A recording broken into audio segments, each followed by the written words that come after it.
life gives you a separate question paper. School gives you a predictable question paper, Exactly. but life gives you a separate question paper. And for you to answer life questions, you must be a critical thinker. Okay. Meaning, what you've crammed when you were in school would not save you. Okay. So you need to look for a disruptive pattern of thinking, of creating solutions to the question.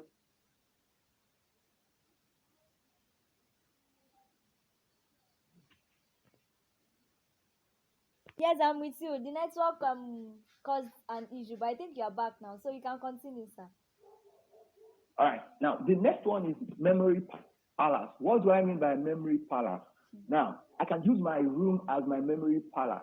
Okay. If there are tons of information I want to remember, I can use, when I started afresh, my coaching, training, career and all, Okay. I have lots of books in my library. What I do is I'll still get there to maintain a good routine of how you train your memory. Okay. Like each books on my library, I give them names. Like Which books kind in my of library, name? so I give them names. Oh, this one Sanusi, this one Lamido, this one this. Wow. So That's interesting. the whole thing is, can you hear me? Yes, I can. I said that's very interesting. When you said you were giving them Yes. names. So yes. So I give them names for me to recall. So in my room, I can use my chair as to associate with something, as a replica of something. I can use my TV as a replica of something. I can use my laptop as a replica of something. So that is what they call memory palace. So let's say the whole of my room, I want to remember a collection of 20 items. Okay. A collection of 20 items. I don't need to cram because I have a memory palace. I can say if the number one thing on that list is let's say stick, I can say, okay, I have a mopping stick in my toilet. So my toilet stand as what? The number one item, which is stick. Meaning I don't need to rack my brain around remembering the item. Once I can remember that there is a mopping stick in the toilet, so the number one item is what? Mopping stick. Now, probably the second item is chair. In my sitting room, I have chairs. I have chairs in my sitting room. So I don't need to rack my brain around, okay, number two is chair. So what I just know is that, okay, number one, my toilet, there is a mopping stick. And when you look at stick looks like one. So I can easily associate it with stick. Then number two, chairs, like in my sitting room, there's chairs. So unlike that, that's memory palace. Then the next one is mnemonic method. Okay. Mnemonic method, this is common and is one way to remember things. It's one way students can use to remember things. Collection of items, collection of information. Now, I remember when I was in school, I studied accounting. Okay. But okay, so I didn't even share my story. I hope to share my story at the tail end of the program. Okay. What actually brought me to training people on how to retain information and how to remember as long as they want to. Okay. So now, mnemonic. I remember a particular lecturer telling us that when we're doing business management, and there are 14 principles of management postulated by Henry Fayol, then he told us that those principles we must, when he gives us now exam, we must give him according to how he gave us in class. According to how he gave us in class. I was not ready to cram because there's tendency that if I cram, I might just forget, I might just switch in one word and that will be all. Yeah. You know what I did? I did the mnemonic practice. Then each word, there are 14 in numbers, 14 principles of verifier. What I did was that each Edward, altogether, I came up with an acronym called DADUS RC Suecia. Wow. DADUS RC Suecia. DADUS RC Suecia. Wake me up tomorrow, wake me up next tomorrow, wake me up next year, wake me up upper year. I will give you the 14 principles of Henry Fayol using that particular codification. In cost accounting, we call it codification. Okay. In cost accounting, they call it codification, but in neural patterning or whatever it is, we call it mnemonic method. Mnemonic is, the actual word is mnemona. It was named after a Greek goddess, Mnemona. So mnemonic is just picking the right word, just like your Mr. Attack is also an example of mnemonic method. So cramming is a form of memory Memory exercise, exercise. but cramming is not the best form of testing what you've learned. Okay, okay. Thank you so much for that. I feel and I expect my listeners to have picked a lot of lessons from there because like you said, cramming is not enough. Okay, it's just like a form of exercise, memory exercise.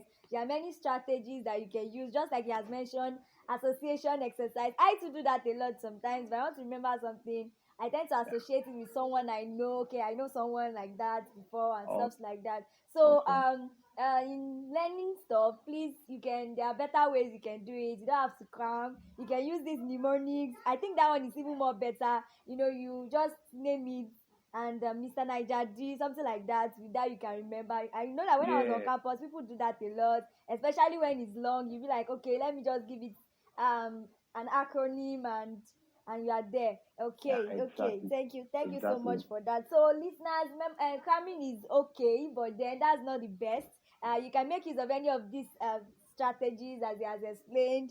Memory palace. You can have a memory palace. It can be your room. It can be a place in your school, and with that, you can kind of learn more better. Okay, thank you so much for that. I really learned a lot, and I hope my listeners also Um, learned a lot from that. Okay, do you think yeah, makes a sense. kind of training in memory, that is okay, maybe you've been training your memory over time, and maybe as later Okay. there was a kind of accident and all, do you think because of that memory Okay. you've done before, do you think that memory training can help you in preventing loss of memory?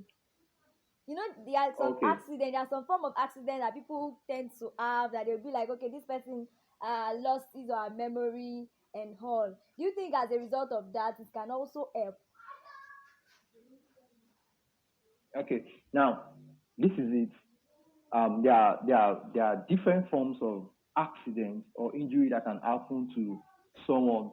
At that point where someone's brain no longer functions, then that is a brain failure.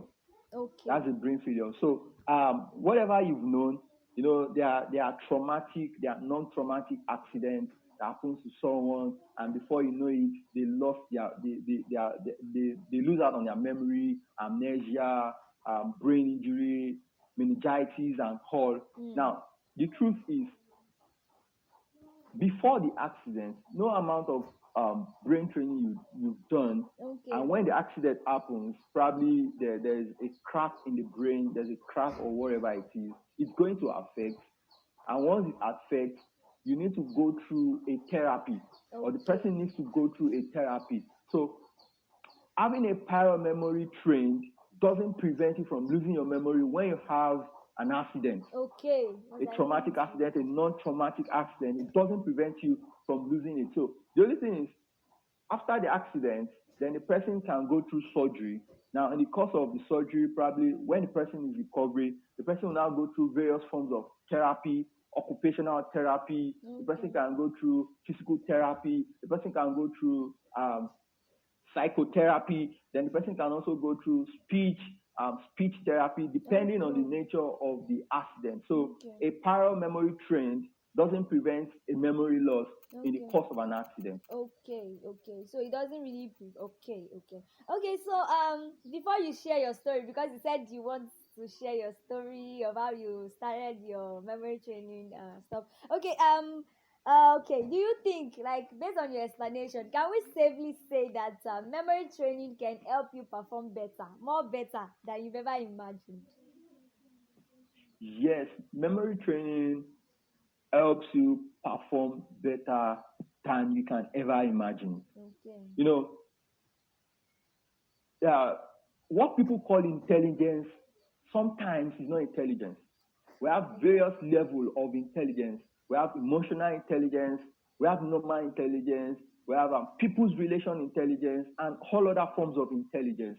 So Okay. it is a well-trained memory that you can use to navigate or to chart this course.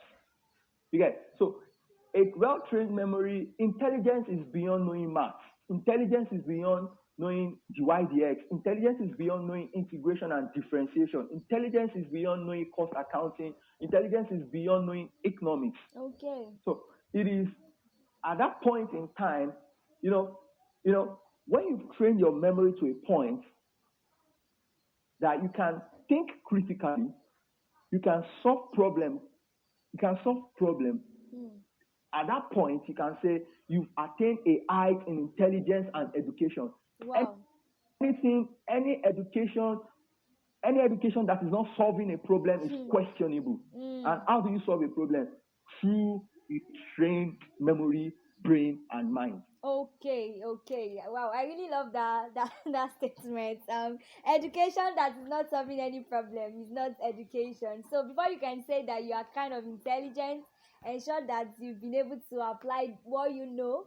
You've been able to apply it in solving a problem, and in order to do that, Yeah. you need Solve to a particular problem. train your memory. Yes, you really need to train your memory, and that is why knowledge is really vital. Okay, thank you so much for that. Okay, before you share your story, is there any ongoing training that you are presently doing that you will like listeners out there to join? People who are interested in being trained. So I'd like you to talk about that. All right. I run a virtual memory class. Okay. I run a virtual memory class, and I also run a physical memory class for Okay. school owners, for students in schools. So um, at the, at the end of the show, I'm going to drop my contacts Okay. where That's whoever is interested in those training will just reach out to me. So we Okay. run corporate memory trainings in schools, in organizations, in churches, and we help them with their peak performance, and we Okay. help them with to accelerate their learning. Because in the world of today, if your learning is not accelerated, you will be left behind.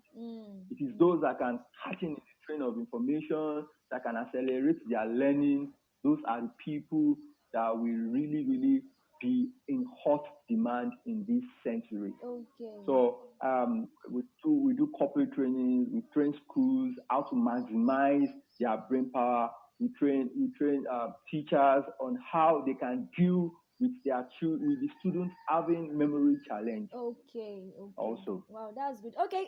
In 2 minutes, I don't know if 2 minutes will be enough to share your story. I don't know because I don't All know. right. Before sharing my story, please. Okay. Sharing my story, I want to share with listeners out there how they can train their memory to perform better. Okay. Okay. You can go ahead. All right. Quickly, yeah, you must have a very healthy routine. Okay.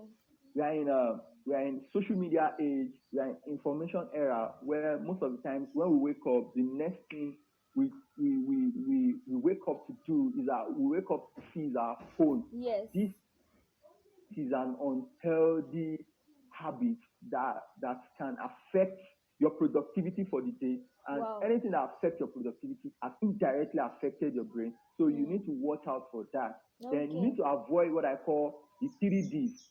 Of course, there are many Ds, but for this show, I'm going to be sharing the 3Ds. You need to avoid the trap of the 3Ds. What are these 3Ds? Digital dementia, digital overload, and digital deduction. Okay. Digital dementia, digital overload, and digital deduction. What is digital dementia? Now, an average person, when you ask the average person, what is